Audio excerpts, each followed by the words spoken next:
Wavuvi wa samaki wa Ziwa Victoria katika eneo la Rorya mkoani Mara wameiomba serikali iwasaidie kupambana na maharamia wanaowavamia kwenye utafutaji wao, kwa sababu ya watu kutoka jirani ya nchi ya Kenya. Hivyo mimi pia nimekuja hapa mbele yako ili angalau tusisitize mara mbili ili upokee hili. Kama huyu ndiye amepewa boti, anapewa mafuta, hivi boti ile inafanya nini pale Sota? Mpaka Watanzania wao na tabu kiasi hichi wasisikilizwe. Hebu nenda ufanye pekshen mkoani kwenye kamati yako ya maafisa uvuvi. Uje wilayani utakuta namba za Wakenya zimejaa kwenye simu zao.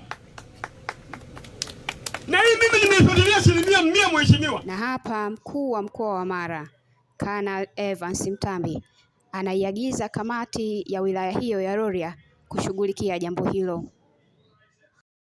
Toeni ushirikiano kwa vyombo vyetu vya ulinzi na usalama ili tuweze kuchukua hatua ambazo zitahakikisha kuwa wakati wote ziwa la upande wa Tanzania linakuwa salama. Kwa sasa